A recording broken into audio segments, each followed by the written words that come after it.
ये शख्स राजेश शर्मा हैं। ये अभी बहुत बड़े गम से और तकलीफ से गुजर रहे हैं। हम भी इनके उस गम और तकलीफ में इनके साथ शामिल हैं, क्योंकि हमें हमारा दीन ये इजाज़त नहीं देता कि हम किसी के गम पे खुशियां मनाएं। वरना इस इंसान की असलियत ये है कि ये इंसान अमेरिका और इजराइल को ट्वीट करके गुजारिश ये किया करता था कि पूरी दुनिया से मुसलमानों को निस्तो नाबूद कर दिया जाए। आज उसी अमेरिका ने इसके खुद के बेटे को दुनिया से ही निस्तो नाबूद कर दिया।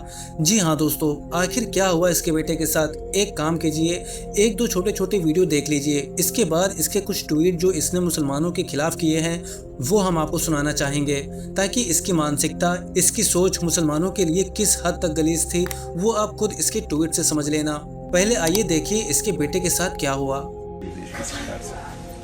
सरकार से तो यही रिक्वेस्ट बार बार है कि जो इंसिडेंट होना था तो हो गया, जो हमारा लॉस होना तो हो गया, लेकिन हमारे बच्चे के जो रिमेन्स है उसका पार्थिव शरीर हमारे यहाँ पे पहुँचाया जाए, ताकि हम अपने उसके सारे जो भी संस्कार वो कर सकें।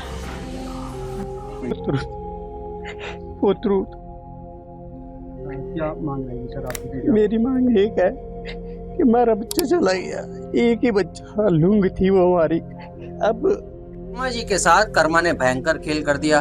चलो शॉर्ट में स्टोरी बताता हूँ। ये राजेश शर्मा जी हैं। राजेश शर्मा जी कुछ दिनों पहले अमेरिका और इजराइल से गुहार लगा रहे थे कि इजराइल को गजा एकदम जड़ से खत्म कर देना चाहिए, वहाँ के सारे मुस्लिमों को चुन चुन कर मारकर वहाँ ऑफिशियली नॉन मुस्लिम स्टेट घोषित कर देना चाहिए। इससे पहले इनकी कहानी आगे बतानी शुरू करूँ, इनके कुछ और ट्वीट भी देख लीजिए। कैसे मुस्लिम महिलाओं के साथ डांस करने की बात कर रहे हैं, अल्लाह की शान में गुस्ताखी कर रहे हैं। लेकिन आज शर्मा जी के साथ कर्मा ने भयंकर खेल कर दिया है। दरअसल पालाव ध्वज वाले तेल टैंकर एमटी स्टेबेलो पर अमेरिकी हमले में 3 भारतीय नाविकों की मौत हुई है। उनमें से एक आदित्य शर्मा इन्हीं शर्मा जी का बेटा भी है। भारतीय जहाज पर अमेरिका के अटैक में आदित्य शर्मा नाम के एक युवा की हत्या हो जाती है, मौत हो जाती है, और उनका पूरा परिवार जो है गम में डूबा हुआ है। हम सबको इस बात का दुख है, हम सबको इस बात का अफसोस है, लेकिन क्या वाकई में उसके परिवार के लोग इस दुख में हम सब के शामिल होने के काबिल हैं? वो मैं क्यों इसलिए कह रहा हूं, आप जरा इसके इस ट्वीट को देखिए। आदित्य शर्मा के जो बाप का नाम है उसका नाम है राजेश शर्मा। इसके कुछ पुराने ट्वीट्स जो है वायरल हो रहे हैं, और इस वायरल ट्वीट में ये बात दिखाई दे रही है सामने कि ये किस तरीके से अपने नफरत को खुलेआम ट्वीट के जरिए दुनिया तक पहुंचाता था। तो वीडियो आप लोगों ने देख लिया। उसी अमेरिका ने, जिस अमेरिका का ये सपोर्टर था, डोनाल्ड ट्रंप से इसको बहुत ज़्यादा मोहब्बत थी। इजराइल और इजराइल का जो जालिम इंसान है उससे इस इंसान को बड़ी मोहब्बत थी।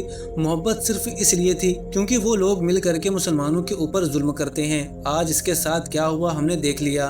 वीडियो में आगे बढ़ने से पहले हम फिर कहते हैं, हम मुसलमानों को हमारा दीन इजाज़त नहीं देता कि हम किसी के गम में खुशी मनाएं, इसलिए हम खुशी तो नहीं मना रहे हैं, लेकिन हाँ, इस इंसान की असलियत दुनिया तक हम ज़रूर पहुँचाएंगे। इस इंसान का ये ट्वीट है, आप देख सकते हैं, राजेश शर्मा। इसने इस ट्वीट के अंदर कहा है कि मैं मुसलमान औरतों के साथ ईद मनाना चाहता हूँ। वो मुसलमान औरतें जो हिजाब या बुर्का पहनती हैं, जो पक्की मुसलमान औरतें हैं, वो मेरे पास आएँ, मैं उनके साथ ईद मनाना चाहता हूँ। जब वो मुसलमान औरतें मेरे पास आएँ तो जैसे ही मेरे सामने आते ही वो मुसलमान औरतें अपने बुर्कों को उतार के फेंक दें और फिर शुरुआत करें नाचने से। मेरे सामने वो मुसलमान औरतें नाचना शुरू करें और फिर मैं एक एक मुसलमान औरतों के साथ ईद मनाऊंगा।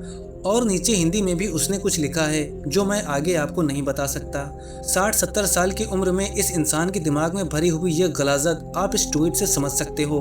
हाँ, अगर ये कोई 15-20 साल का लड़का होता तो कहा जा सकता था कि भाई कम उम्र लड़का है, अकल की कमी है। मुसलमानों से नफरत में आकर के इसने कुछ भी बोल दिया है। ये लड़का या नौजवान बच्चा नहीं है, 60-70 साल की उम्र है, इसकी अपनी फैमिली भी है, इसके बीवी बच्चे भी हैं, इसके बहनें भी हैं। उसके बावजूद इसके ट्वीट में मुसलमानों के खिलाफ एक गलाजत थी, एक गंदी सोच थी। आप यहाँ पे देख सकते हैं। तो जो इसकी तरह सोच रखने वाले ये सोच रहे हैं कि हम इजराइल और अमेरिका से गुजारिश करेंगे, वो इस्लाम और मुसलमानों को दुनिया से ख़त्म या निस्तो नाबूद कर देंगे, वो लोग इस इंसान का हाल देख लें। और सबक हासिल करें। इस्लाम और मुसलमानों को मिटाने के लिए ये अमेरिका और इजराइल बहुत छोटे हैं। इनसे बड़े बड़े लोग आए, इनसे बड़ी बड़ी हुकूमतें आई दुनिया से इस्लाम और मुसलमानों को ख़त्म करने के लिए। वो खुद तो ख़त्म हो गए, उनकी दुनिया में उनका नामो निशान बाकी नहीं रहा। लेकिन इस्लाम कल भी बाकी था, इस्लाम आज भी बाकी है, इस्लाम क़यामत तक बाकी रहेगा। वीडियो सिर्फ मुसलमानों तक नहीं, वीडियो सभी लोगों तक पहुंचाइए। बाकी आपका इस बारे में क्या कहना है, हमारी ऑडियंस को इस बारे में ज़रूर बताइए। वीडियो पसंद आई हो तो लाइक कीजिए और अगर आपने अभी तक हमारे चैनल को सब्सक्राइब नहीं किया है तो इसे सब्सक्राइब भी कर लीजिए।